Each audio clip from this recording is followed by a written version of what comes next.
আমরা যখন পূজা করি শিব ঠাকুরের মূর্তি পূজা খুব কম করি। যেটা আমরা করি সেটা হচ্ছে শিবলিঙ্গ পূজা।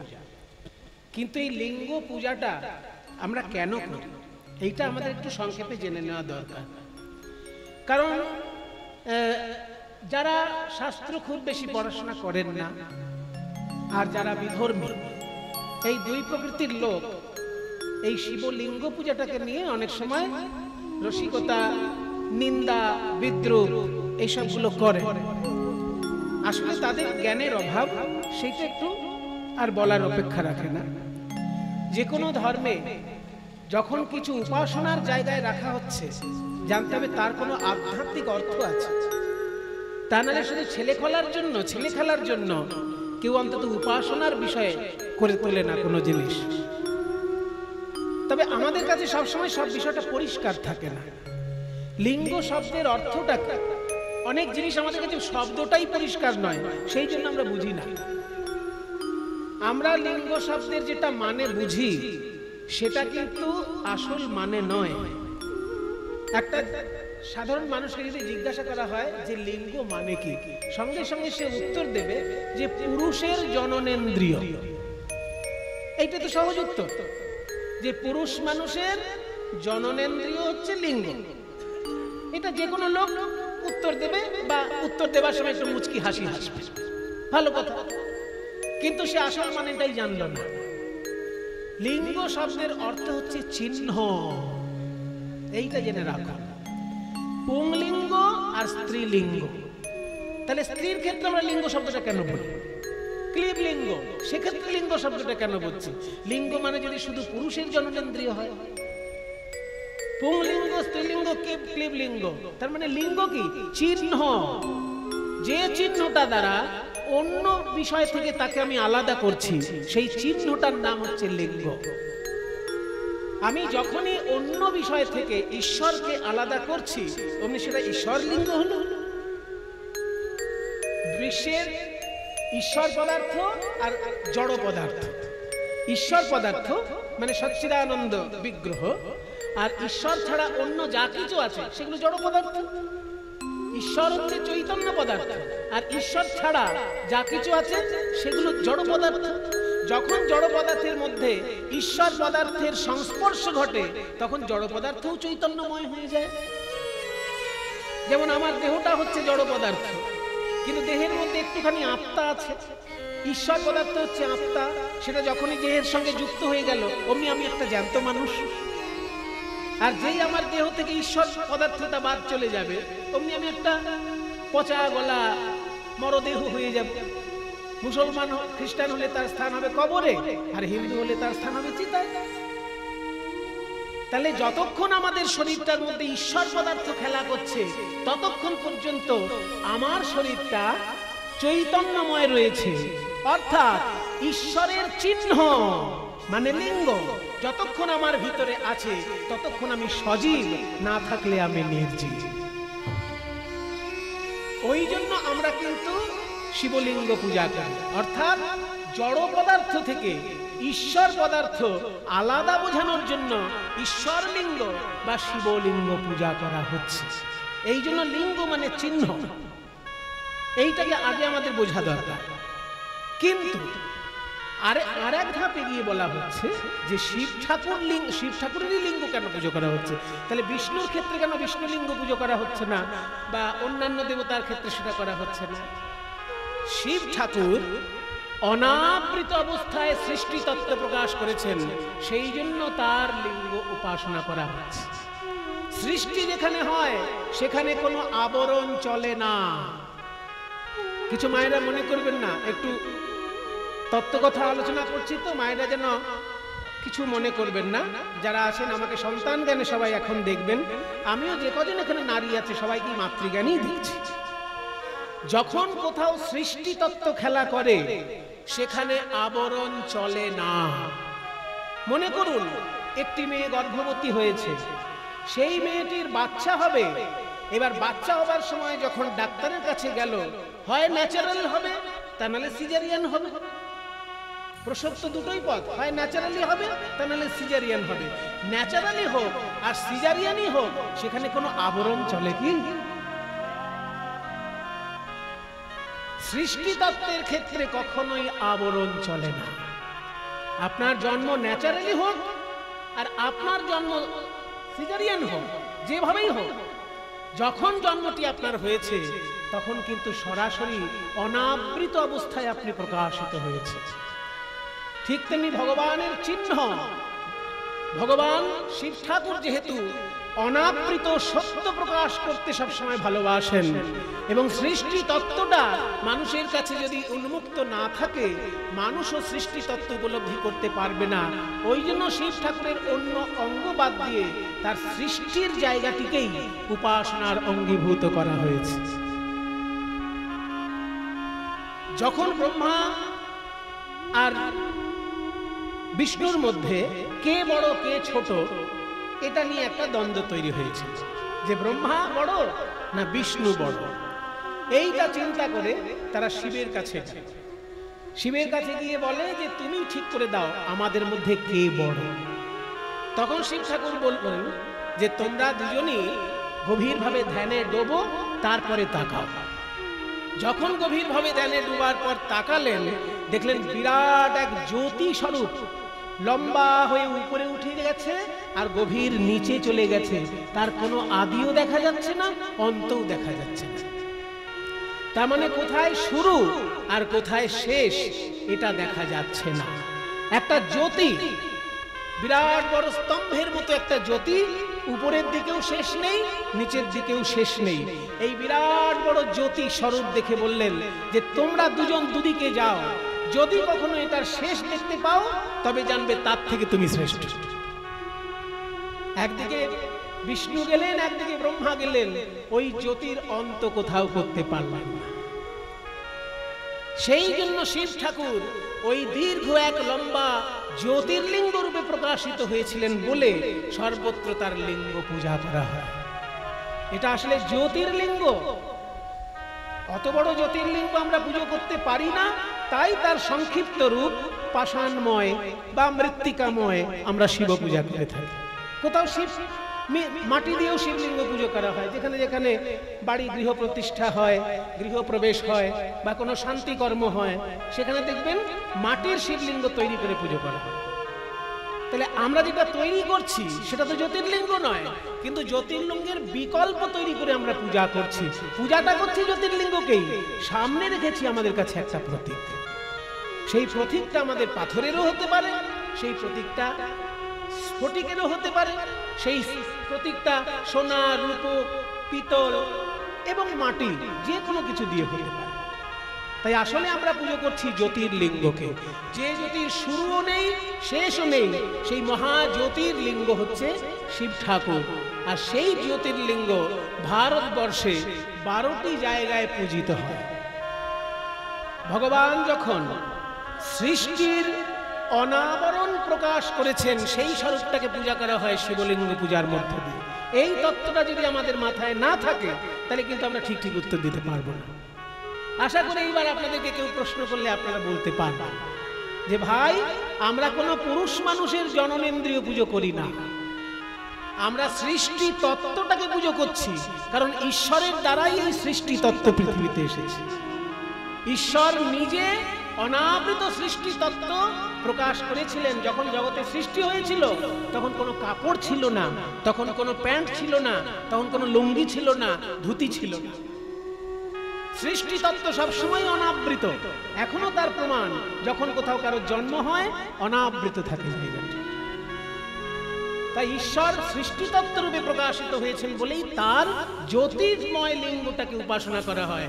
জ্যোতির্লিঙ্গ হাতের কাছে পাওয়া যায় না, তাই পাথরের শিবলিঙ্গ বা মাটির শিবলিঙ্গ বা ধাতুময় শিবলিঙ্গ আমরা পূজা করছি। এই জ্যোতির্ময় স্বরূপে শিব ঠাকুর ভারতবর্ষে 12টি জায়গায় পূজা গ্রহণ করেন।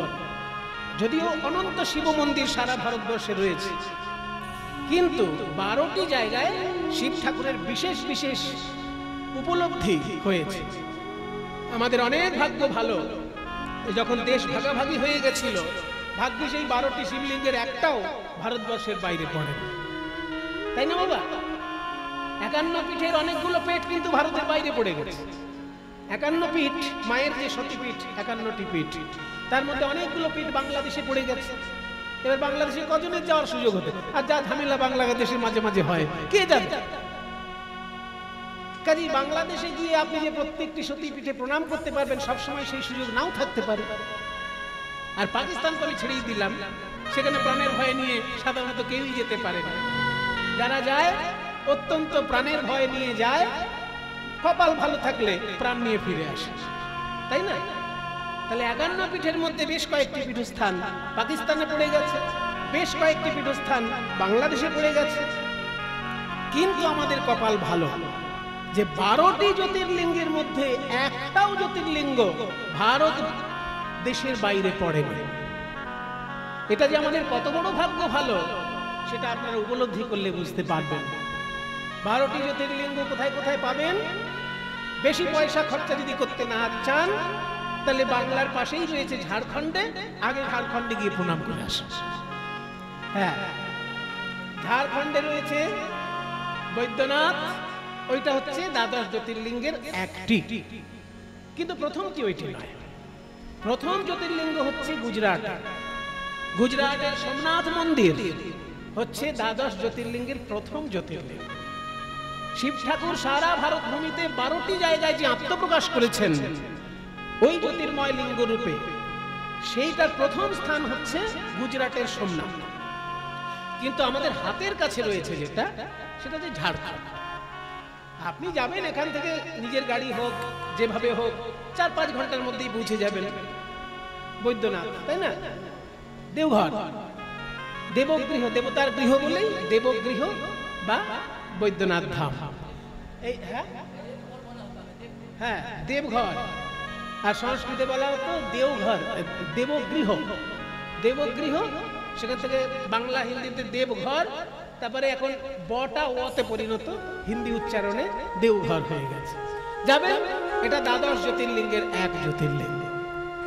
আরেকটু যদি পা বাড়াতে পারেন তাহলে বেনারস চলে যাবেন। বেনারসে চলে গেলেই বিশ্বনাথ মন্দিরে প্রণাম করবেন। আজকে শিব ঠাকুরের মন্দিরের প্রতিষ্ঠা উপলক্ষে যিনি এই কীর্তনের দায়িত্ব গ্রহণ করেছেন, বা মন্দির যিনি পুনঃপ্রতিষ্ঠা করিয়েছেন, তার নামটাও বিশ্বনাথ, বিশ্বনাথ গুপ্ত মহাশয়। আর দ্বাদশ জ্যোতির্লিঙ্গের মধ্যে এক জ্যোতির্লিঙ্গ হচ্ছে বিশ্বনাথ। সেটা কোথায়? বেনারস। ভারতবর্ষের মধ্যে অত্যাশ্চর্য মহাতীর্থ বেনারস, কারণ এই একটি জায়গায় 5000 বছর ধরে বেদ মন্ত্রের চর্চা, সঙ্গীত চর্চা, যেমন উচ্চ শিক্ষা তেমনি উচ্চাঙ্গ সঙ্গীত, দুটো জিনিসের চর্চা সমান হয়েছে। যখন মুসলমান আক্রমণে বিভিন্ন জায়গায় মন্দির ধ্বংস করে করে মসজিদ তৈরি করা হয়েছে, সেই সময় বেনারসের শিব মন্দির ভেঙেও মসজিদ বানানো হয়েছিল, কিন্তু তবুও সেখান থেকে সংস্কৃতিকে নষ্ট করতে পারেনি। সেইখানে এখনো বেদ চর্চা এবং সঙ্গীত চর্চা একইভাবে রয়েছে। সেই জন্য ভারতবর্ষের মধ্যে বেনারস হচ্ছে এমন একটা তীর্থ যেখানে 5000 বছর ধরে একভাবে বেদ চর্চা এবং সঙ্গীত চর্চা হচ্ছে। ওই জন্য আমাদের খুব প্রণামের জায়গা, খুব শ্রদ্ধা করার জায়গা। তাহলে ঝাড়খণ্ডের পরেই উত্তরপ্রদেশের দ্বার প্রান্ত বেনারস, সেইখানে হচ্ছে দ্বাদশ জ্যোতির্লিঙ্গের আরেক জ্যোতির্লিঙ্গ হল। আর একটু ট্রেনে করে এগিয়ে যাবেন, হিমালয়ের পাহাড়ের মধ্যে একটু ঘুরে আসবেন। পাহাড় ঘুরতে অনেক লোকের ভালো লাগে। পাহাড় দেখতে দেখতে চলে যাবেন ঋষিকেশ, যেখান থেকে পাহাড় শুরু, সেই জায়গাটি হচ্ছে ঋষিকেশ। ওই ঋষিকেশ থেকে যে পাহাড় শুরু হলো, ওই বিরাট বিরাট পাহাড়ের উপরে কেদারনাথ বিরাজ করছে। কেদারনাথের মহিমা আপনারা ইউটিউবে দেখেছেন, টিভিতে দেখেছেন। যখন হিমালয়ের বড় বড় পাহাড় ভেঙে পড়ছে মহাবন্যায়, সেই সময় কেদারনাথের মন্দিরের পেছনে কোত্থেকে এসে একটা বড় পাথর এমন ভাবে আটকে দিল যে সব ভেসে গেলেও কেদারনাথের মন্দির ভেসে যায়নি। এ মহামহিমা। আশেপাশে সবকিছু ভেসে ভেঙে চুরে তছনছ, কিন্তু কেদারনাথের মন্দির রক্ষা পেল। কোত্থেকে একটা পাথর এমন ভাবে জায়গায় সেট হয়ে গেল যে সেই পাথরটার উপরে সে বন্যার আঘাত লাগলো, মন্দিরে কিছুই হলো না। আশ্চর্য। আমার সৌভাগ্য আমি ওই কেদারনাথ দর্শন করে এসেছি, কিন্তু ওই বন্যা হবার আগে গেছিলাম। এখন নাকি একটু যাওয়াটা দুর্গম হয়ে গেছে শুনেছি, কিন্তু আমি গেছিলাম যখন বন্যা হয়ে গেছিল তার আগে।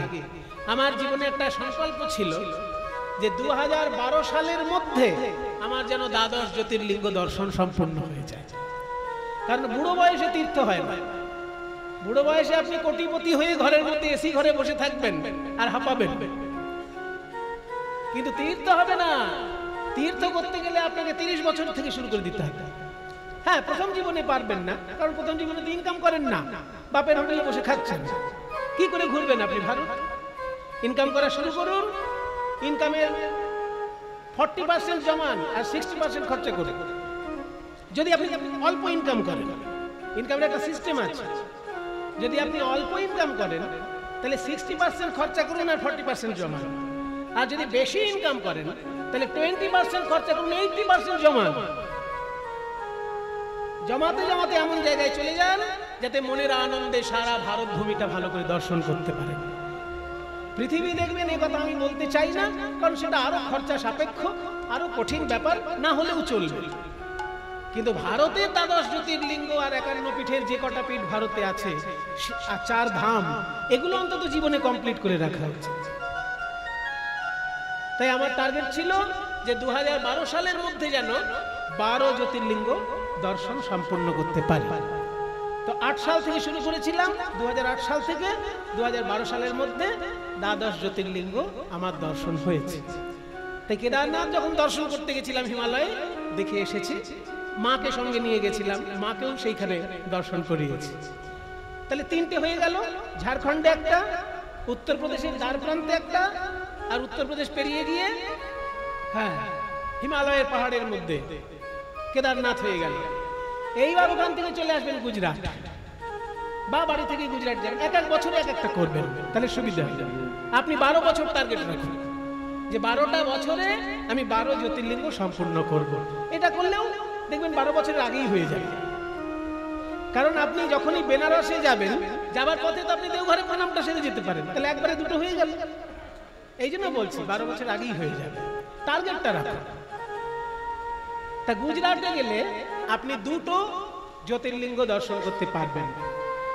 একটা হচ্ছে যেটা বললাম দ্বাদশ জ্যোতির্লিঙ্গের প্রথম জ্যোতির্লিঙ্গ সোমনাথ মন্দির, এবং এই সোমনাথ মন্দির একেবারে সমুদ্রের ধারে, খুব সুন্দর দেখতে। আগে যে পুরনো সোমনাথ মন্দির ছিল সেটা তো ভেঙে চুরে দিয়েছিল সুলতান মাহমুদ। হ্যাঁ, গজনির সুলতান মাহমুদ গজনি থেকে এসে লুণ্ঠন করার জন্য ভারতের তখন মন্দিরে এত সোনা গয়না থাকতো যে মন্দিরটাকে লুট করার জন্য এসেছিল কোথাকার গজনি, মানে আফগানিস্তান পেরিয়ে ইরান পেরিয়ে ইরানের শেষ মাথায় গজনি, সেই জায়গা থেকে ঘোড়া টোড়া নিয়ে এসেছে লুণ্ঠন করার জন্য। এতখানি তারা লুটেরা। তো সেই গজনির সুলতান সেখান থেকে এসেছিলেন সোমনাথ মন্দিরে, 17 বার লুট করেছে, তবু শেষ করতে পারে। আর শেষবারে যাওয়ার সময় মন্দিরটা ভেঙে দিয়ে গেছে। তো সেই ভাঙা মন্দিরটি এখনো রাখা আছে, দর্শন করা যায় ভাঙা মন্দিরটি। তার পাশে ভারত সরকার বিরাট বড় মন্দির তৈরি করে দিয়েছে, সোমনাথের মন্দির, আপনারা দর্শন করবেন। খুব সুন্দর সোমনাথ মন্দির, হ্যাঁ, নয়ন আভিরাম দৃশ্য সমুদ্রের ধারে একদম গুজরাট। আর ওই গুজরাটেই আরেকটি জায়গা আছে নাগেশ্বর মন্দির, গুজরাটেই নাগেশ্বর। তাহলে 2টো জ্যোতির্লিঙ্গ গুজরাটে হয়ে গেল। এইবার চলে আসবেন ভারতের মাঝখানে মধ্যপ্রদেশ। মধ্যপ্রদেশে পাবেন 2টো জ্যোতির্লিঙ্গ, একটা হচ্ছে মহাকালেশ্বর আর একটা হচ্ছে ওঙ্কারেশ্বর। ওঙ্কারেশ্বর মন্দিরটা নর্মদা নদীর একদম মাঝখানে, মানে নর্মদা নদীটা বয়ে যাচ্ছে, নদীর মাঝখানে একটা পাহাড়, সেই পাহাড়টার মাথায় ওঙ্কারেশ্বরের শিব মন্দির। ভালো লাগবে আপনার দর্শন করতে, ভালো লাগবে। নর্মদা নদীর একদম মাঝখানে শিব ঠাকুরের মন্দির ওঙ্কারেশ্বর। আর যেটা মহাকালেশ্বর, সেইখানে একটা দর্শনীয় বিষয় আছে, চিতাভস্ম দিয়ে আরতি হয় ভোর 4টের সময়। এটা কিন্তু অন্য জায়গায় অত গুরুত্বপূর্ণ নয়, ওই মহাকালেশ্বরে খুব গুরুত্বপূর্ণ। চিতাভস্ম দিয়ে আরতি হয় ওখানে ভোর 4টের সময় মহাকালেশ্বর। এই দুটো মধ্যপ্রদেশে গেল। এইবার চলে আসবেন মহারাষ্ট্র। মহারাষ্ট্রের 3টে জ্যোতির্লিঙ্গ আছে। ত্র্যম্বকেশ্বর আছেন, ভীমাশঙ্কর আছেন, আর কৃষ্ণেশ্বর আছে। যারা জ্যোতির্লিঙ্গ দেখতে ভালোবাসে না, অনেক লোকই আছে যারা ধর্ম কর্ম ভালোবাসে না কিন্তু ঘুরতে ভালোবাসে, সেই সব লোকের উদ্দেশ্যে বলছি, যখন অজন্তা ইলোরা বেড়াতে যাবেন, ওইখানে কৃষ্ণেশ্বর মহাদেবের মন্দিরটাকে একটু প্রণাম করে চলে আসবেন। ফ্রিতে আপনি পেয়ে গেলেন পুণ্য। কারণ আপনি তো মন্দির দেখতে যাননি, আপনি বেড়াতে গেছেন অজন্তা ইলোরা, কিন্তু ওখানে আছেই যখন, একটু দেখে প্রণামটা সেরে নেবেন, বিনা পয়সায় পুণ্য পেয়ে গেলেন। আবার কি, অজন্তা ইলোরার কাছেই কৃষ্ণেশ্বর মহাদেব মন্দির রয়েছে, ওই দ্বাদশ জ্যোতির্লিঙ্গের একটি। তাহলে 3টে জ্যোতির্লিঙ্গ হলো মহারাষ্ট্র। ওই জন্য মহারাষ্ট্রে এত শিব ভক্ত। 3টে জ্যোতির্লিঙ্গ, আর কোন স্টেটের মধ্যে 3টে জ্যোতির্লিঙ্গ আপনি পাবেন। বলতে গেলে কি, মহারাষ্ট্রে জ্যোতির্লিঙ্গ 5খানা আছে। এই যে বৈদ্যনাথ ঝাড়খণ্ডে, এটা ছাড়াও আর একটা বৈদ্যনাথ মহারাষ্ট্রে আছে। ওই যে বললাম নাগেশ্বর গুজরাটে, ওই আরেকটি নাগেশ্বর মহারাষ্ট্রেও আছে। আমি যখন দর্শনে বেরিয়েছিলাম, মহারাষ্ট্রের 5টি জ্যোতির্লিঙ্গই দর্শন করেছি। কোনটা আসল কোনটা নকল অত আমার বোঝার দরকার কি, শুনতে পেলেই প্রণাম করব। কেন না, কোনো না কোনো মহাপুরুষ তো ওখানে গেছেন, তার চরণ ধুলিটা তো আমার মাথায় থাকবে। এইটা হচ্ছে লক্ষ্য। বেশি যুক্তি তর্কের জালে যাবেন না, তাহলে জীবনটা খালি খালি পার হয়ে যাবে, আনন্দ পাবেন না। আনন্দ পেতে গেলে শুনলেই প্রণাম করবেন, তাহলেই আনন্দ পাবেন। তাহলে মহারাষ্ট্রে 5টি জ্যোতির্লিঙ্গের মধ্যে 3টি প্রধান। একটা হচ্ছে বললাম ভীমাশঙ্কর, একটা হচ্ছে ত্র্যম্বকেশ্বর, আর একটা হচ্ছে কৃষ্ণেশ্বর। এইবার আপনি ভারতের দক্ষিণ দিকে চলে যান। দক্ষিণ দিকে গেলে অন্ধ্রপ্রদেশে একটা জ্যোতির্লিঙ্গ আছে, তার নাম মল্লিকার্জুন। পাহাড়ি অঞ্চল, উপরের দিকে মন্দির, মল্লিকার্জুন শিব ঠাকুরের নাম। ওইখানে শিব ঠাকুরের রয়েছে 51 পীঠের এক পীঠও আবার ওইখানে। ওখানে আবার 51 পীঠের এক পীঠও আপনার দর্শন হয়ে যাবে। ওখানে মাতা ভ্রামরী 51 পীঠের মধ্যে এক পীঠ, ওইখানেই যেখানে শিব ঠাকুর, তার পাশেই 51 পীঠের এক পীঠ মায়ের মন্দির, ওইখানে প্রণাম করবেন। তাহলে একই সঙ্গে দ্বাদশ জ্যোতির্লিঙ্গের এক লিঙ্গ প্রণাম হলো, 51 পীঠের এক পীঠও প্রণাম হয়ে গেল। আর ওইখানে শিব ঠাকুরের মহিমা হচ্ছে, উনি সব সময় সঙ্গীত ভালোবাসেন। ওখানে সব সময় কোনো না কোনো রাগ চর্চা হচ্ছে, কোনো না কোনো রাগের চর্চা ওখানে চলছে, কারণ সঙ্গীতময় শিব ঠাকুরের উপাসনা ওই মল্লিকার্জুনে হয়। এইবার আরো দক্ষিণ দিকে যান, আরো দক্ষিণ দিকে যান, তামিলনাড়ু পেয়ে যান। তামিলনাড়ুতে হচ্ছে শেষ জ্যোতির্লিঙ্গ রামেশ্বরম। তামিলনাড়ু, যেখান থেকে রামচন্দ্র শ্রীলঙ্কায় যাওয়ার জন্য সেতু বানিয়েছিলেন, ওই জায়গাটি হচ্ছে রামেশ্বরম শিব মন্দির। এবং আশ্চর্য ব্যাপার, এই রামেশ্বরম কিন্তু একসঙ্গে বৈষ্ণব এবং শৈব তীর্থ। কারণ রামেশ্বরের শিবের মাথায় যদি কেউ গঙ্গা জল ঢালতে পারে, আপনারা যাবার সময় এখান থেকে গঙ্গা জল নিয়ে যাবেন, আর যদি নিয়ে যেতে না পারেন, ওখানে গঙ্গা জল বিক্রি হয়, কিনে নেবেন। গঙ্গা জল বিক্রি হয় ওখানে। গঙ্গা জল যদি রামেশ্বরের শিবের মাথায় কেউ ঢালতে পারে, শাস্ত্রে বলা হয়েছে ওটা বিষ্ণুর পাদপদ্মেও গঙ্গা জল দেওয়ার সমতুল্য হয়ে যায়। কারণ সারা ভারতবর্ষে বিষ্ণুর 4টি সেবা প্রধান। এক জায়গায় অন্ন সেবা, এক জায়গায় বস্ত্র সেবা, এক জায়গায় জল সেবা, আর এক জায়গায় তুলসী সেবা। বিষ্ণু অন্ন সেবার জন্য বিখ্যাত হচ্ছে পুরীধাম, বস্ত্র সেবার জন্য বিখ্যাত হচ্ছে দ্বারকাধীশ, আর জল সেবার জন্য কিন্তু রামেশ্বর। এটা মজার ব্যাপার, বিষ্ণু উপাসনার অঙ্গ, কিন্তু বিষ্ণু মূর্তিতে পুজো করা হচ্ছে না, শিবলিঙ্গে জল ঢাললেই বিষ্ণু উপাসনা হয়ে যাচ্ছে। বিষ্ণুর উদ্দেশ্যে 4টি সেবা প্রধান: অন্ন, জল, বস্ত্র, তুলসী। অন্ন হচ্ছে পুরীধাম, বস্ত্র হচ্ছে দ্বারকা, আর জল হচ্ছে রামেশ্বরম। গঙ্গা জল নিয়ে গিয়ে রামেশ্বর শিবের মাথায় ঢাললেই বিষ্ণুকেও দেওয়া হবে। আর তুলসী সেবা হচ্ছে বদ্রীনাথ, যেখানে কেদারনাথ, ওই রাস্তাতে কিছুটা আগে বাঁদিক দিয়ে বদ্রীনাথ, ডান দিকে বদ্রীনাথ চলে গেল, আর বাঁদিকের রাস্তায় সেটা কেদারনাথ চলে গেল। কেদারনাথ আর বদ্রীনাথ একই লাইনে, ঋষিকেশ থেকে যেতে হবে। হ্যাঁ, হরিদ্বার ঋষিকেশ থেকে যেতে হবে। বদ্রীনাথ আর কেদারনাথ একই, বদ্রীনারায়ণ। তাহলে তুলসী সেবা বদ্রীনারায়ণ, জল সেবা রামেশ্বরম, অন্ন সেবা পুরীধাম, আর বস্ত্র সেবা দ্বারকা। এই চারটে জায়গা। দ্বাদশ জ্যোতির্লিঙ্গের মধ্যে শেষ যেটা বললাম রামেশ্বরম, সেটাও কিন্তু একটা মানে শিবলিঙ্গ হলেও সেটা কিন্তু বিষ্ণুর পূজার একই রকমের পুণ্য সেখানে লাভ হয়। আপনি শিব পূজা করলেও সেখানে বিষ্ণু সেবার পুণ্য লাভ করলেন।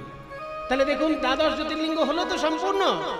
প্রথমত হচ্ছে আমাদের দিক দিয়ে হিসেবে বেড়াতে যাওয়ার সুবিধের জন্য ঝাড়খণ্ড বৈদ্যনাথ 1 নম্বর, বিশ্বনাথ 2 নম্বর, কেদারনাথ হিমালয়ে 3 নম্বর, তারপর গুজরাটে সোমনাথ আর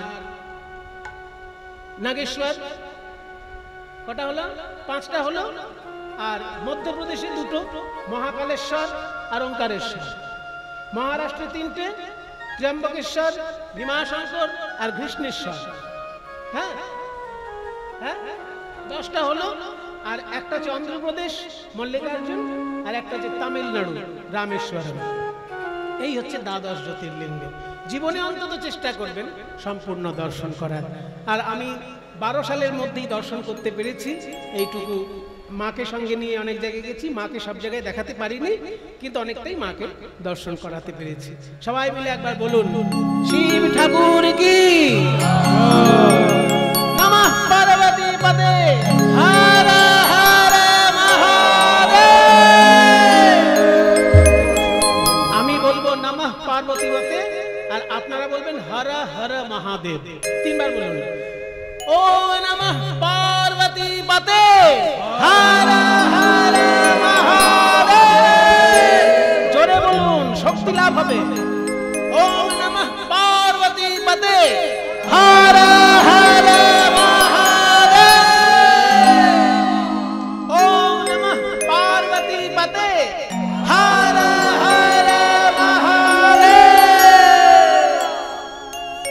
বন্দে নন্দ ব্রজ স্ত্রীণাম আদরেণ মভিষিষ দাসামরি গুণাতি ভুবন বন্দে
মধুময় সুধাম বৃন্দাবন।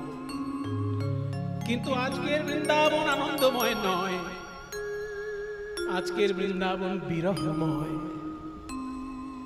শত বছর ধরে রাধারানী কাঁদছেন আর শুধু আশায় বুক বেঁধে আছেন। বলছেন এখনো তখনো করি দিবস গোয়ায়ন, দিবস দিবস করি মাসা, মাসা মাসা করি বরিখ।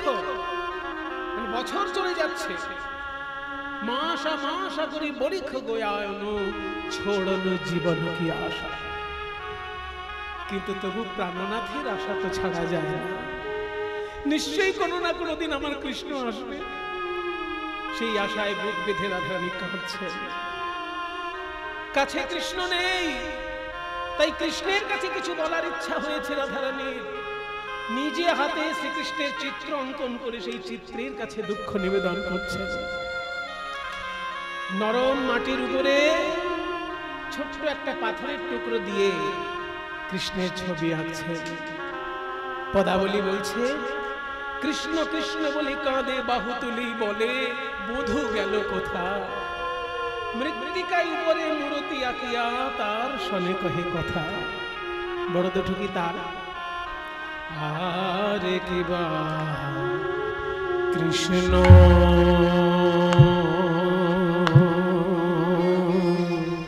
কৃষ্ণ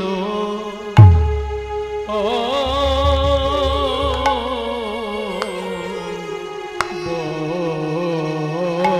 বলে কৃষ্ণ বলে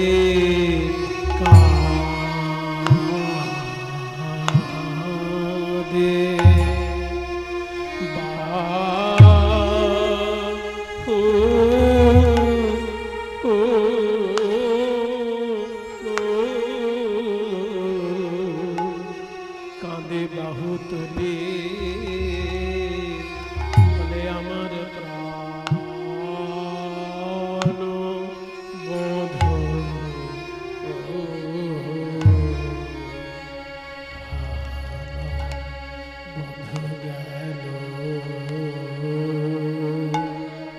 গেল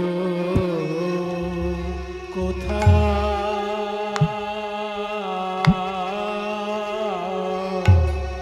সখীরে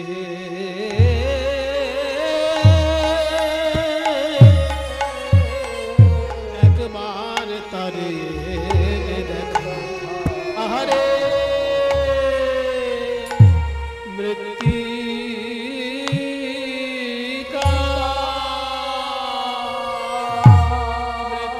মৃত্তিকায় পরে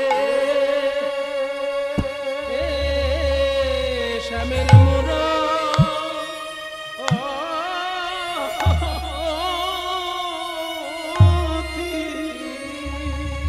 মূরতি আঁকিয়া ধনী আমার তার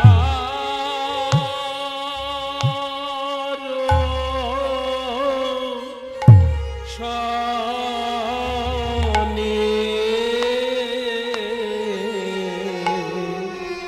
তার শনে কহে কথা।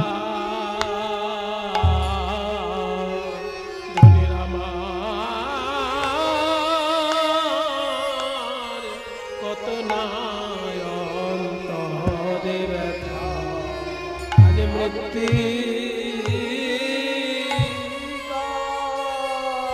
মৃত্তিকায় উপরে শ্যামের মূরতি আঁকিয়া রাই ধনী বলে পরাণ বধূ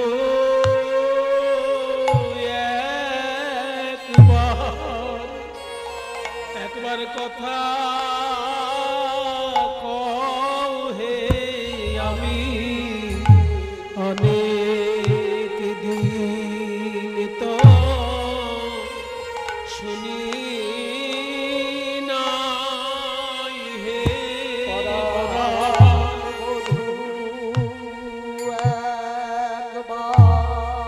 একবার কথা আমি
হরি কথা এমন কথা শুনলেই মঙ্গল। আমি যদি কোনো ছাত্রকে বলি পড়াশোনা করো পরীক্ষায় পাশ করবে, পড়াশোনা করো পরীক্ষায় পাশ করবে, এটা শুনে শুনে কেউ পরীক্ষায় পাশ করবে? যদি শোনার পর পড়াশোনাটা করে তবে পরীক্ষায় পাশ করবে। কিন্তু হরি বলো হরি বলো হরি বলো ভাই, এইটা শুনে যদি কেউ হরি নাও বলে তার শুনলেই মঙ্গল হয়ে যায়, মঙ্গল হয়ে যায়। আর হরি বল বললে একবার প্রেম লাভ করে, আর হরি বলে যদি কারোর নয়ন ঝরে,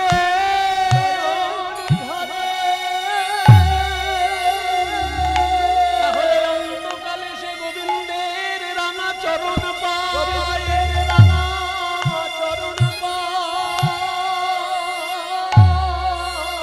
তাই তোমার কথা তো কথার কথা নয়, শ্রবণ মঙ্গলম শ্রীমদাততম ভুবি গৃণন্তি তে ভুরিদা জনা। প্রাণবধূ হে আমি অনেক দিন তো শুনি না পরাণ বধূ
কথা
কহে দর্শনে কহে কথা।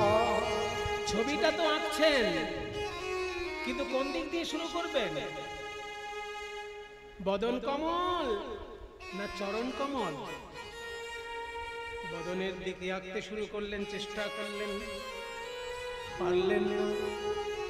চরণ থেকে আঁকতে শুরু করার চেষ্টা করলেন, তাও পারলেন না। এইবার এই মাঝখান থেকে কোটি দেশ, কোটি বানানটা হচ্ছে ক টয় হস্যি, আর কয়কার টয় হস্যি কোটি মানে 100 লক্ষ, আর ক টয় হস্যি কোটি মানে কোমর। বাঙালিদের ক্ষেত্রে উচ্চারণটা একই হয়, বানানটা আলাদা। ক টয় হস্যিটা আমরা কোটি বলি, আর কয়কার টয় হস্যিটা আমরা কোটিই বলি, লেখার সময় আলাদা লিখি।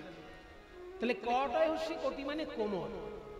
কি ভাই আঁকিয়া সে কোটি পরাইল ধটি, কত যতনে ধনী আমার আঁকিয়া সে কোটি পরাইল ধটি, কত আঁকিয়া সে কোটি পরাইল ধটি, কত না যতনে। যখনই কোমর আঁকা শুরু করেছে, ললিতা বলে ওগো রাধে, তুই তো গুরু ধরে চিত্রাঙ্কন শিখেছিস, তুই কেন বদন কমল আঁকলি না, কেন চরণ কমল আঁকলি না, কেন কোমর থেকে আঁকা শুরু করলি? রাধা রানী বলে ললিতা রে, আমার সর্বস্ব ধন গোবিন্দের ওই রাঙা চরণ, তাই ভেবেছিলাম চরণ থেকে চিত্র অঙ্কন করব, কিন্তু আঁকতে গিয়ে পারলাম না। কেন জানিস? গোবিন্দের চরণ ছিল, তাই সে ব্রজ ছেড়ে চলে গেছে। চিত্রের যদি চরণ এঁকে দিই, চরণ পেলে যদি চিত্র ব্রজ ছেড়ে চলে যায়, অভাগিনীর কপাল তো ভালো নয়, অঘটন ঘটলেও ঘটতে পারে।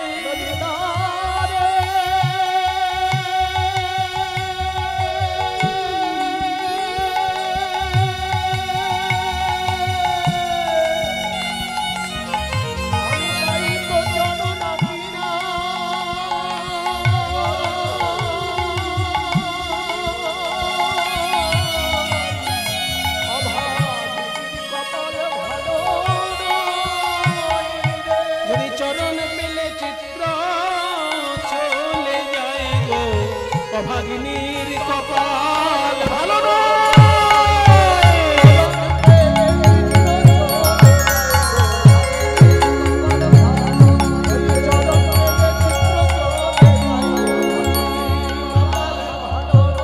আমি তাই তো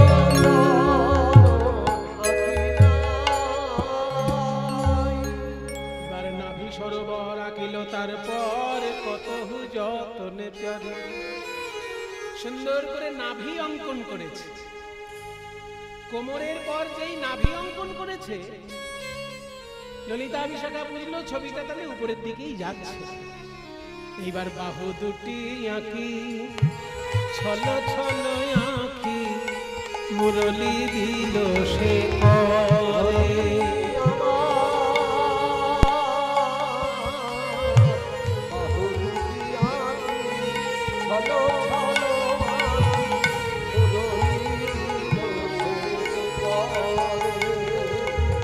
বলে তেমন করে বাঁশি বাজাও,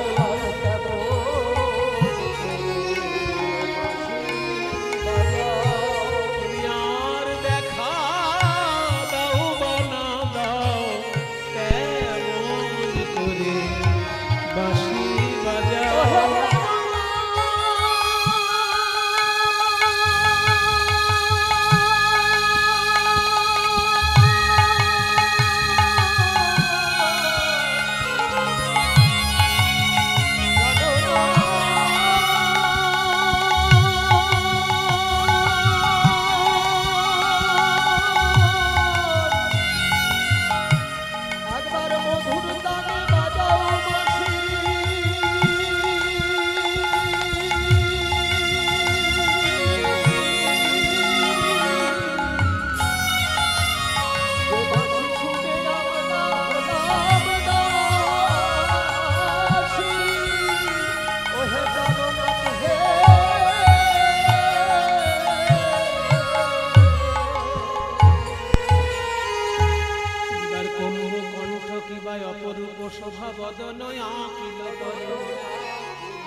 5 দাগ আছে, ওই জন্য শঙ্খের সঙ্গে গলার তুলনা।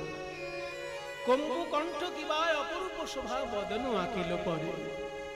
চাঁদ বদন অঙ্কন করে এবার কথা বলছেন। বদন আঁকিয়া শ্যামের বদন আঁকিয়া মুখে মুখ দিয়া তার সনে কহে কথা।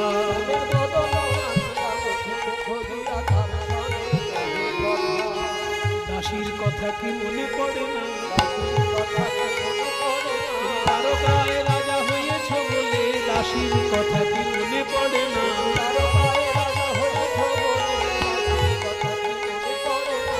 তারকায় রাজা হয়েছ ওহে বৃন্দাবনের রাখাল রাজা। তারকায় রাজা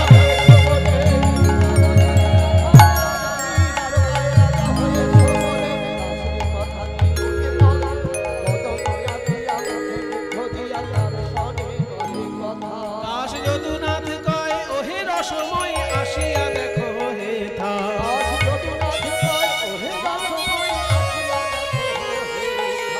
ভাগ্যবান পদকর্তা যদুনাথ বলছে হে গোবিন্দ, তোমার রাধারানীর বিরহের কি যে দশা, একবার নিজে এসে দেখে যাও।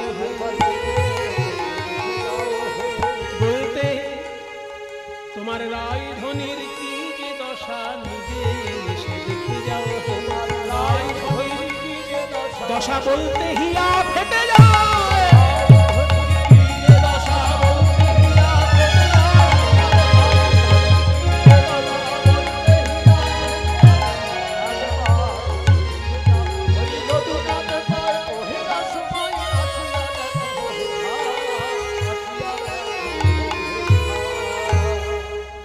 তীব্র বিরহে রাধারানী ক্রন্দন করছেন শ্রীকৃষ্ণের চিত্রের সামনে।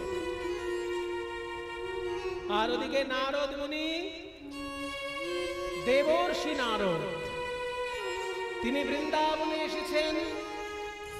ভাবছেন সত্যযুগ, ত্রেতাযুগ আর এই দাপর যুগ, যুগের পর যুগ কেটে যাচ্ছে কিন্তু শান্তি আর প্রতিষ্ঠা হচ্ছে না। সত্যযুগে দেখেছি হিরণ্যাক্ষের সঙ্গে ভগবানের যুদ্ধ, হিরণ্যকশিপুর সঙ্গে ভগবানের যুদ্ধ। দাপর যুগে দেখেছি রাম রাবণের যুদ্ধ, আবার কুরুক্ষেত্রের যুদ্ধ দেখলাম এই দাপর যুগে। ত্রেতা যুগে দেখেছি রাম রাবণের যুদ্ধ, তাই না? ত্রেতায় দেখলাম রাম রাবণের যুদ্ধ আর কুরুক্ষেত্রের যুদ্ধ এই দাপরে। আর কত যুদ্ধ দেখবো? আর যুদ্ধ ভালো লাগছে না ওরে আমার মন। আমরাও এই ছোটবেলায় অল্প যুদ্ধ দেখলাম না? আমার বয়সী যারা আছেন কতগুলো যুদ্ধ দেখেছেন মনে করুন তো। ভারত পাকিস্তান যুদ্ধ আমরা দেখিনি, চীনের সঙ্গে ভারতের যুদ্ধ আমরা দেখিনি, কিন্তু কার্গিল যুদ্ধ, তাই না? পাকিস্তানের সঙ্গে যেটা পরে যুদ্ধ হয়েছে কার্গিল যুদ্ধ, সেটা দেখেছি। তারপরে ইরানের সঙ্গে পাকিস্তানের যুদ্ধ দেখেছি, ইরানের সঙ্গে ইরাকের যুদ্ধ দেখেছি, ইরাকের সঙ্গে আমেরিকার যুদ্ধ দেখেছি, আফগানিস্তানের যুদ্ধ দেখেছি, সিরিয়ায় কি ভয়ঙ্কর সব যুদ্ধ, সিরিয়ার যুদ্ধ দেখেছি, ইসরায়েলের সঙ্গে ইরানের যুদ্ধ এখন চলছে, লেবানন তার মধ্যে জড়িয়েছে, আরো কি কি সব ঝামেলার দেশ, সব সময় যুদ্ধে তারা মত্ত থাকতে ভালোবাসে। এই যুদ্ধ কি আমাদের ভালো লাগছে? যেখানেই হোক একটা পরিবার তো ধ্বংস হচ্ছে, যে জাতের লোক হোক, যে ধর্মের মানুষ হোক, যদি কোনো পরিবার কষ্ট পায়, কষ্টটা তো সে আমার মতনই পাচ্ছে। আমি যেমন কষ্ট পাই, অন্য জাতের লোকও তো আমার মতনই কষ্ট পাচ্ছে, অন্য ধর্মের লোক তো আমার মতনই কষ্ট পাচ্ছে। তো যুদ্ধ আমরা কেউই ভালোবাসি না, কিন্তু যুদ্ধ ঘটে যায়। তাই নারদ মুনি বলছে, কারণ ছাত্রদের মধ্যে সব জায়গায় কিন্তু ছাত্র ভালো থাকে না বাবা। ছাত্রদের মধ্যে যখন আন্দোলন শুরু হয়, শুরুটা হয় ছাত্র আন্দোলন, কিন্তু শেষটা হয় সন্ত্রাসবাদী আন্দোলন দিয়ে। কারণ ছাত্র দু রকমের হয়, মানবতাবাদী ছাত্র আর সন্ত্রাসবাদী ছাত্র। কে মানবতাবাদী আর কে সন্ত্রাসবাদী এটা খুঁজে বার করা আমাদের দ্বারা সম্ভব নয়। সেজন্য খুব সাবধান, আপনার সন্তান যেন সন্ত্রাসবাদী না হয়, আপনার সন্তান যেন মানবতাবাদী হয়। কারণ মানুষ বেঁচে থাকলেই তবে আপনার জীবনটা তবে আপনার ধর্ম থাকবে, তবে আপনার শাস্তি থাকবে, সব থাকবে মানুষ যদি বেঁচে থাকে। আর মানুষ শেষ হয়ে গেলে কিছুই থাকবে না। ভালো চিন্তা, ভালো সাহিত্য, ভালো সঙ্গীত, ভালো সংস্কৃতি সব কিছু বেঁচে থাকবে যদি মানুষ বেঁচে থাকে। তাই যেখানে যে সন্তান জন্মগ্রহণ করছে ঈশ্বরের কাছে প্রার্থনা করি সন্ত্রাসবাদী সন্তান যেন জন্ম না নেয়, মানবতাবাদী সন্তান যেন ঘরে ঘরে জন্ম নেয়। তাই না? আমরা কেউ অশান্তি চাই না, কিন্তু অশান্তি ঘটে যায়।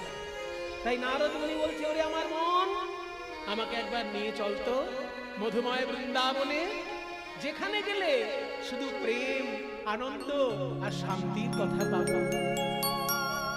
ঢেকির উপরে চেপে নারদ মুনি চললেন।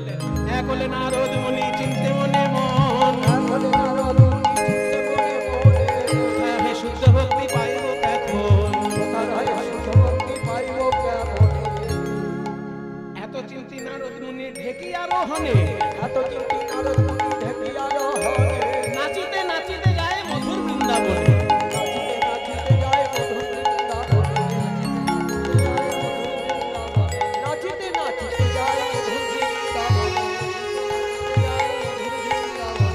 বৃন্দাবনে যাইয়া নারদ চারিদিকে চায়,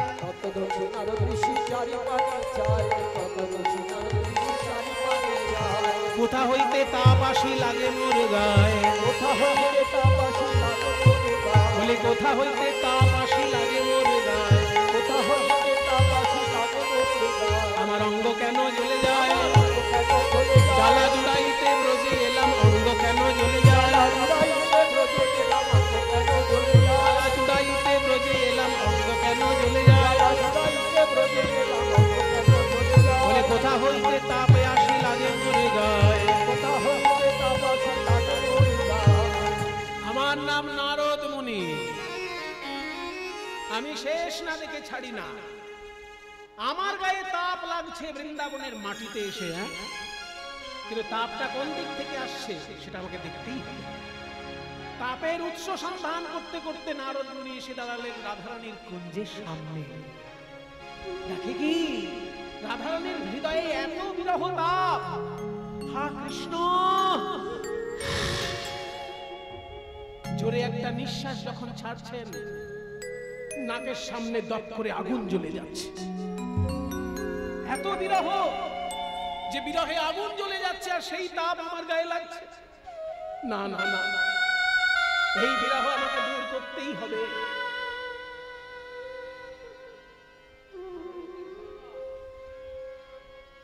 এই বিরহ আমাকে দূর করতেই হবে। রাধারানীর কাছে গিয়ে বলছে, হে রাধে, তুমি এত কেঁদো না, তুমি কেঁদো না রাই। আমি তোমার এই বিরহ দূর যদি করতে না পারি তো আমি নারদ নই। তুমি কৃষ্ণের জন্য অপেক্ষা করো, ঠিক আমি তোমাদের মিলন ঘটাবো। এইবার নারদ বীণাকে বলছে, ওরে আমার সাধের বীণা,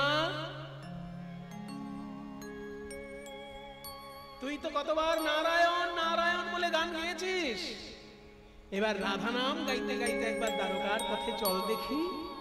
বলো বলো যন্ত্র রাধা নাম মন্ত্র, জাগ যজ্ঞ ব্রত কিছু নাহি আর। বলো বলো যন্ত্র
রাধা নাম গাইতে গাইতে নারদ মুনি যখনই দ্বারকার রাজ প্রাসাদে প্রবেশ করছেন, ওই রাধা নাম শুনে কৃষ্ণচন্দ্র চমকে উঠলেন।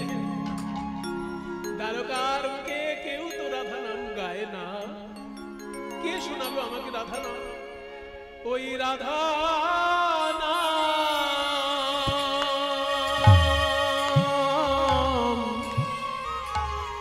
রাধা নাম,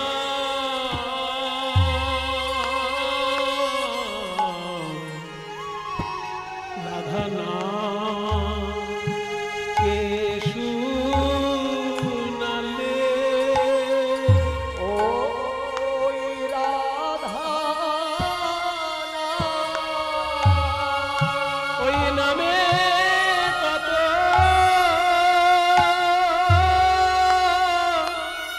মধু আছে গো,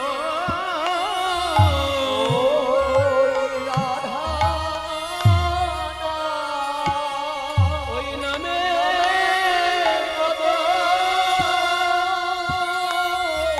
মধু আছে নামের বরণে বরণে সুধা ঝরে। ওই নামে কত মধু আছে বরণে বরণে সুধা ঝরে। ওই রাধা কে শুনালে আমায় রাধা নাম? শুনাইয়া মোর মন প্রাণ জুড়াইলে। নারদ মুনি এসে দাঁড়ালেন। আসুন আসুন দেবর্ষি পাদ, আপনি তো সব সময় বলেন নারায়ণ নারায়ণ নারায়ণ, তাহলে আজকে আপনি রাধা নাম গাইছেন কেন?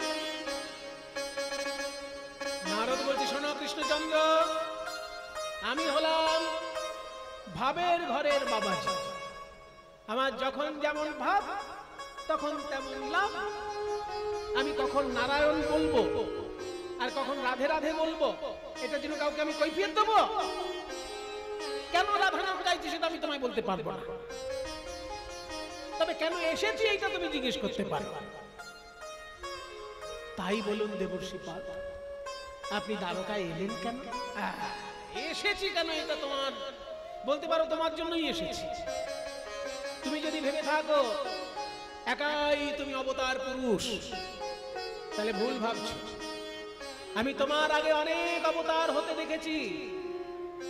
যতবার অবতার আমি দেখেছি, একটা বিষয় আমার কাছে পরিষ্কার হয়ে গেছে, যখনই ধর্মে গ্লানি হয়, অধর্মের অভ্যুত্থান হয়, তখন সাধুদের রক্ষা করার জন্য আর দুষ্কৃতি দমনের জন্য ঈশ্বর অবতার রূপে নেমে আসে। তুমি তো গীতার পাতায় বলেছ, যদা যদা হি ধর্মস্য গ্লানির্ভবতি ভারত। তোমার আগে যিনি এসেছিলেন ত্রেতা যুগে রামচন্দ্র, তিনিও কিন্তু ধর্ম প্রতিষ্ঠা করতে এসেছিলেন, রাবণের সঙ্গে যুদ্ধ করেছিলেন। ধর্মের পক্ষে থেকে অধর্মের বিরুদ্ধে যদি যুদ্ধ করা হয়, তাতে কিন্তু কিছু কিছু ধার্মিক লোকেরও প্রাণ যায়। যেমন রাবণের দলে যারা মারা গেল, তারা সবাই কি অধার্মিক? ওই রাবণের দলে তো বিভীষণের ছেলেও ছিল, তরণী সেন। সারা গায়ে রাম নাম লিখে যুদ্ধ করতে এসেছিল, তবু তাকে মরতে হয়েছে, কারণ রাবণের দলে নাম লিখিয়েছে। তাই ধর্মের পক্ষে থেকে অধর্মের বিরুদ্ধে যুদ্ধ করলে কিছু কিছু ধার্মিক লোকেরও প্রাণ যায়। তার প্রায়শ্চিত্ত স্বরূপ রামচন্দ্র করেছিলেন অশ্বমেধ যজ্ঞ। কিন্তু তুমি কুরুক্ষেত্রে এত বড় যুদ্ধ বাঁধিয়ে দিলে, কই তুমি তো কোনো যজ্ঞ করলে না কেন? যুধিষ্ঠির তো, যুধিষ্ঠির করেছে, যুধিষ্ঠির পুণ্য পাবে, তুমি একটা যজ্ঞ করলে না কেন? তাহলে বলুন দেবর্ষি পাদ, আমি কি যজ্ঞ করব? তুমি একটা নতুন যজ্ঞ করো। ত্রেতায় রামের রাজা ছিল, অশ্বমেধ যজ্ঞ কইল। ত্রেতায় রাজা ছিল, অশ্বমেধ যজ্ঞ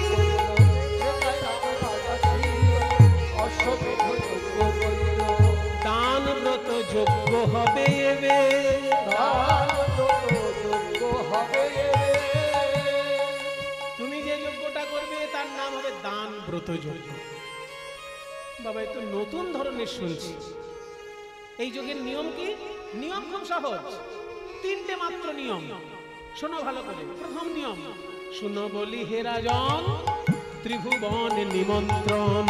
শুনো বলি হে রাজন, ত্রিভুবন নিমন্ত্রণ। সবারে করিতে হইবে, সবারে করিতে হইবে। ত্রিভুবন নিমন্ত্রণ করতে হবে, বুঝলে? স্বর্গের দেবতা, মর্তের মানুষ, আর পাতালের দৈত্যকুল আর নাগকুল, সবাইকে নিমন্ত্রণ করতে হবে। তারপর তারপর নিমন্ত্রণ পেয়ে যারা আসবে তাদের সবাইকে যে যা চাইবে তাই দিবে, সবার আশা মিটাইবে। যে যা চাইবে তাই দিবে, সবার আশা মিটাইবে। যে যা চাইবে তাই দিবে, সবার আশা মিটাইবে। সবার আশা মিটাইবে। যে যা চাইবে তাই দিবে, সবার আশা মিটাইবে।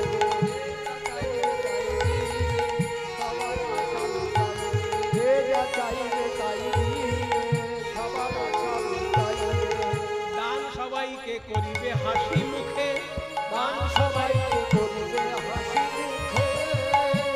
উনি আবার দান নেবেন, ওনাকে জলের বোতল দিলাম, উনি আবার লবঙ্গ দিয়ে দিলেন। বলিব বলছে সবাইকে দান করবে, কিন্তু দান করার সময় যেন মুখে হাসি থাকে। আমাদের ভারতীয় শাস্ত্র বলছে হস্তস্য ভূষণম দানম, হাতে যদি আংটি পরা থাকে সেটাকে আমরা অলংকার বলে মনে করি, কিন্তু হাত যদি শুধু আংটি থাকে, জীবনে দান করেনি, সে হাত অলংকারহীন হাত। অনেক আংটি আছে অথচ জীবনে দান করেনি, সেই আংটির কোনো মূল্যই নেই। ওই জন্য যদি আঙুলে আংটি নাও থাকে অথচ দান করেছে কাউকে, জানবেন সেই হাত ভূষণ পরা হাত। তাই যে যা চাইবে তাকে তাই দান করবে, এবং মুখে যেন হাসি থাকে। কষ্ট করে দান করবে না, তোমার সাধ্য মতো দান করবে।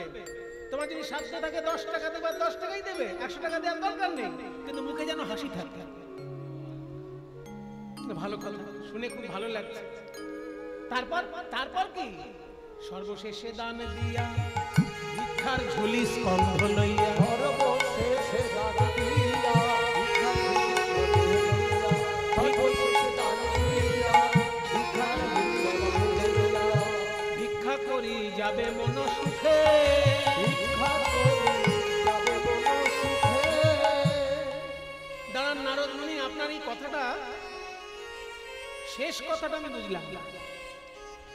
আপনি বললেন আমি দান করব হাসি মুখে, ঠিক আছে, দান করা উচিত। সম্পদ যদি কারোর বেশি হয়, সেই সম্পদ যদি দান না করে তাহলে ভোগে লাগে না, নাশ হয়। সম্পদের হচ্ছে 3টে গতি, শুনে রাখুন নীতিশাস্ত্রের কথা। চাণক্য বলেছেন যে যদি কারোর সম্পদ থাকে, সম্পদের কিন্তু 3টে গতি। প্রথম গতি হচ্ছে ভোগ, সম্পদ থাকলে সেটাকে ভোগ করতে হবে। দ্বিতীয় গতি হচ্ছে দান, ভোগ করার পর অবশিষ্ট থাকলে সেটা দান করতে হবে। আর যদি ভোগও করলো না, দানও করলো না, তাহলে সেই সম্পদের একমাত্র গতি নাশ। সেটা কোনো কাজেই লাগলো না, ভোগে লাগলো না, দানে লাগলো, নাশ হলো। কাজে যে সম্পদ নাশ হবে সেটা আপনি জোগাড় করে কি করবেন? হয় ভোগে লাগান, নইলে দান। সেই জন্য বলছি যে দান তো করবো, কিন্তু দান করার পর আমি চাইবো কেন? চাইলে আপনারই মঙ্গল। না না, আমি চাইবো কেন? আমি কাউকে 100 টাকা দিলাম, আবার তার কাছে চাইবো টাকা? না, 100 টাকা দিয়ে চাইবেন কেন? মনে করুন আপনি রাজা মানুষ, কাউকে 1 কোটি টাকা লিখে দিলেন, সেই 1 কোটি টাকা দান করার পর তার কাছে 1টি টাকা ভিক্ষা চাইছেন। 1 কোটি টাকা দেওয়ার পর 1 টাকা ভিক্ষা চাইলে কেউ কি হাসবে? না, কেউ হাসবে না। কিন্তু আমি ভিক্ষা করবো কেন? ভিক্ষা করবেন এই জন্য আপনার দানের অহংকার দূরে যাবে। অহংকার যখন দান করে ভিক্ষা করবে, দানের অহংকার দূরে যাবে।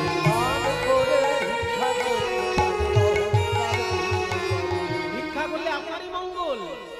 আপনি কোনোদিন বুক বাজিয়ে বলতে পারবেন না, আমি তোমাকে কোটি টাকা দিয়েছি বলতে পারবেন না, কারণ যেমন 1 কোটি টাকা দিয়েছেন তেমনি তার কাছে 1টি টাকা হলেও আপনি ভিক্ষা নিয়েছেন।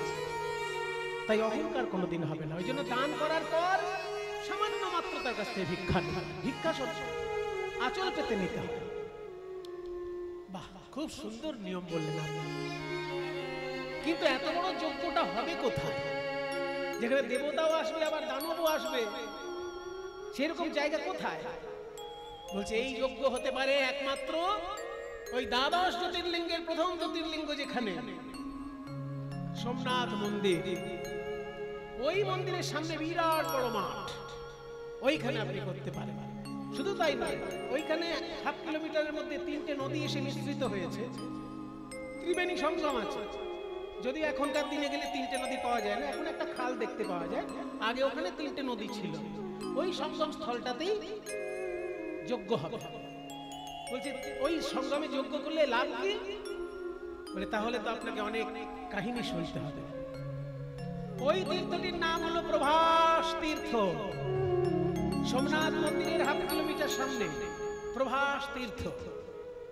বলে কেন প্রভাস নাম হলো কেন? বলে তাহলে শুনুন। আকাশে চন্দ্র দেবতা খুবই সুন্দর দেখতে, তাই তার রূপের অহংকার ছিল। 27 জন স্ত্রী থাকা সত্ত্বেও তিনি বৃহস্পতির স্ত্রী তারার প্রতি আকৃষ্ট হয়েছেন। তাই বৃহস্পতি অভিশাপ দিলেন যে ওরে চাঁদ, তুই 16 দিনের মধ্যে ক্ষয় হতে হতে একদম নিশ্চিহ্ন হয়ে যাবে। যেই না অভিশাপ দিয়ে দিল, চাঁদ হয়ে গেল, শুরু হলো ক্ষয়। 1 দিন 2 দিন 5 দিন 10 দিন 15 দিন। 15 দিন যখন চাঁদের ক্ষয় হয়ে গেল, 1 কলা মাত্র চাঁদ রয়েছে। আর একটা দিন ক্ষয় হলেই চাঁদ হয়ে যাবে শেষ, আর 27 জন চাঁদের স্ত্রী হয়ে যাবে বিধবা। তাই রাতারাতি ওই চাঁদের 27 জন স্ত্রী চলে গেল কৈলাসে, শিব ঠাকুরের শরণাপন্ন হলো। ওম নমঃ শিবায়, ওম নমঃ শিবায়, ওম নমঃ শিবায়, ওম নমঃ শিবায়। প্রভুমীশ মনীষ মহেশ গুণম গুণহীন মহেশ গণাবরণম দারিদ্র্য দুর্জয় দৈত্যপুরম প্রণমামি শিবম শিবকল্পতরুম। ওম নমঃ শিবায়।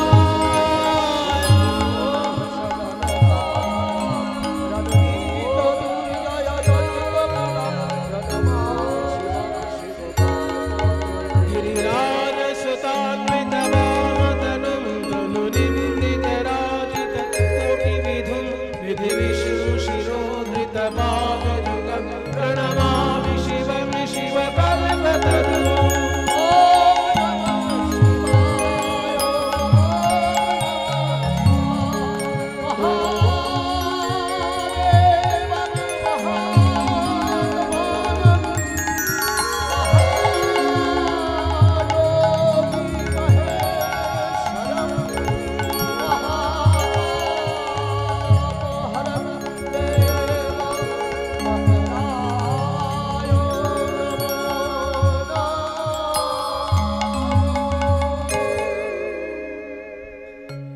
त्रये सांख्यं योग पशुपति वैष्णव भवन्ति प्रभिन्ने प्रस्थाने तथ्यमिति च रुचिलां वैचित्र्यात् ऋजुकुटिल नानापतयुषां नृणामेको गम्यस्त्वमसि पयसामरणवैव। একটা দুর্লভ শ্লোক শিব ঠাকুর সম্পর্কে আপনাদের সামনে বললাম। এই শ্লোকটি ইংরেজিতে অনুবাদ করে শুনিয়েছিলেন স্বামী বিবেকানন্দ যখন প্রথম ধর্ম সম্মেলনে গিয়েছিলেন আমেরিকার শিকাগো।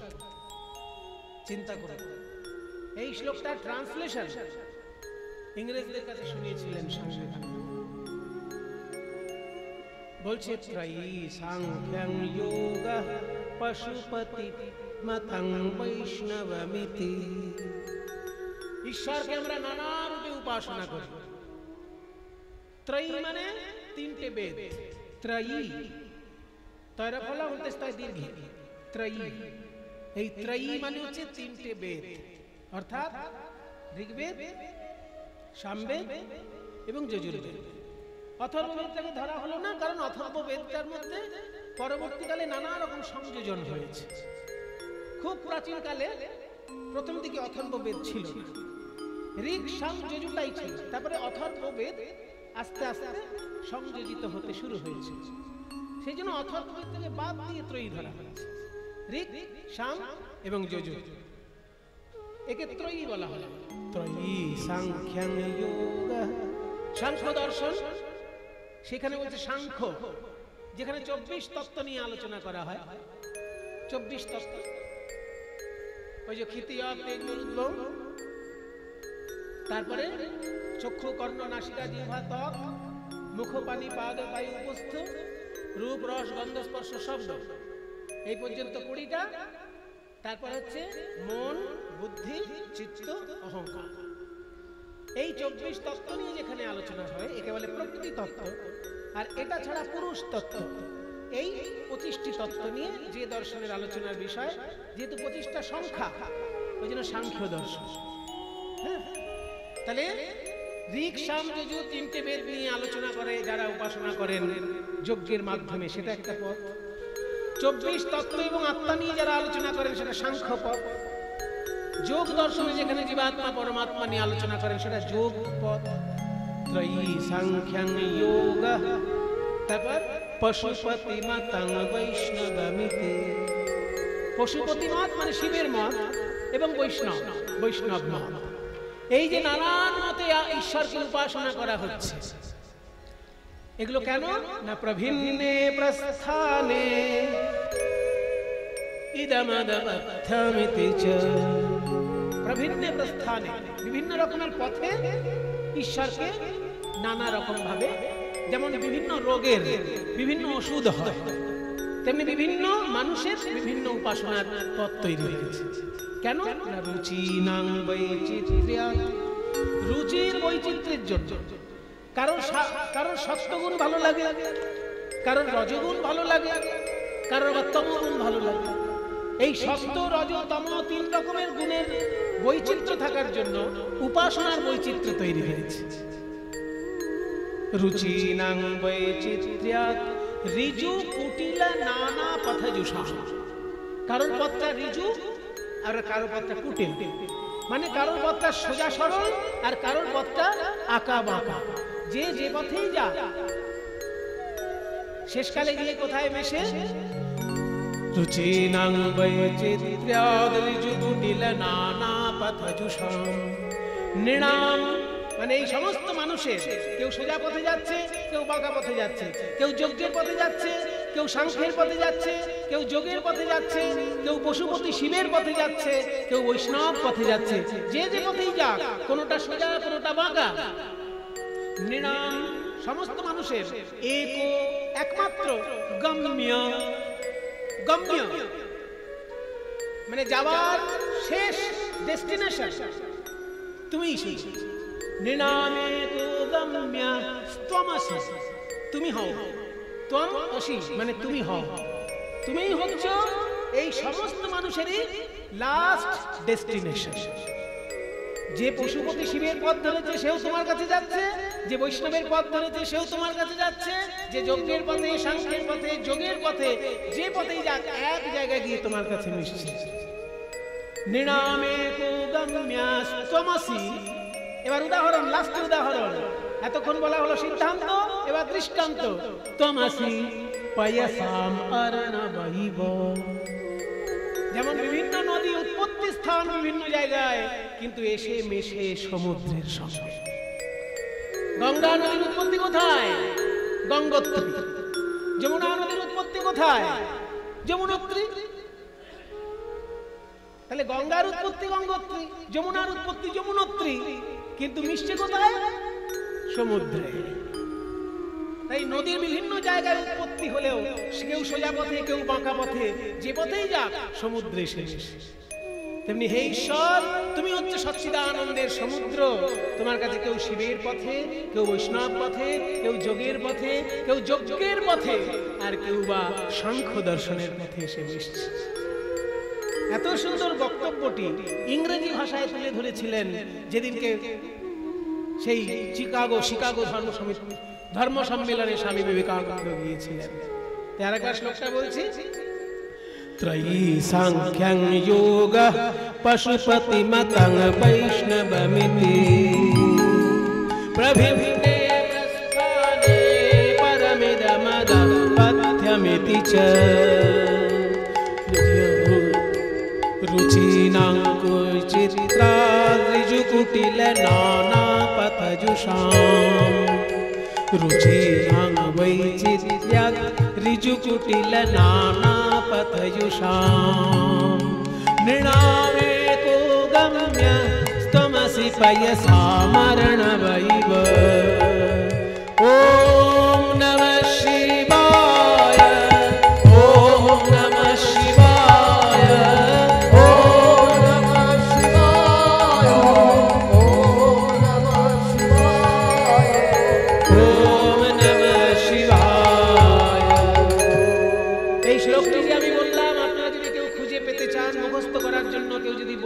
খোঁজ করতে চান, অনেকের উৎসাহ থাকে কিন্তু সঠিক নির্দেশটা সবসময় পাওয়া যায় না।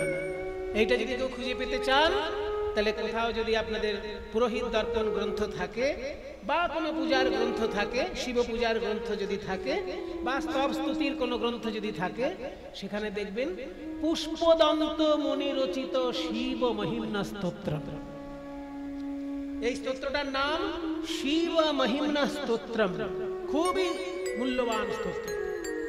এই স্তোত্র রামকৃষ্ণদেব মুখস্থ বলতেন দক্ষিণেশ্বরের মন্দিরে, মুখস্থ বলতেন, মুখস্থ।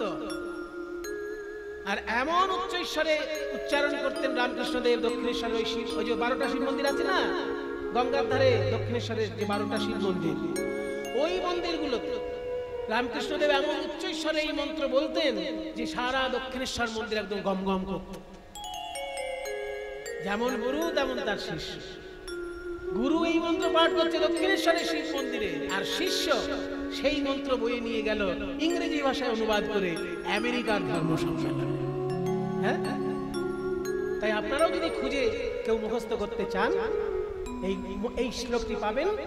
অনেক শ্লোক আছে ওখানে, তার মধ্যে একটা এটা। হ্যাঁ, শিব মহিম্না স্তোত্রম, লেখক হচ্ছেন পুষ্পদন্ত মুনি। এই পুষ্পদন্ত মুনির লেখা শিব মহিম্না স্তোত্রম। তা সেই শিব ঠাকুরের কাছে চাঁদের 27 জন স্ত্রী উপস্থিত হয়েছে। কে তোমরা মেয়েরা এইভাবে আমাকে বিরক্ত করছো, আমার ধ্যান বিঘ্ন ঘটাচ্ছ ধ্যানে? বলে আমরা আপনার শালিকা।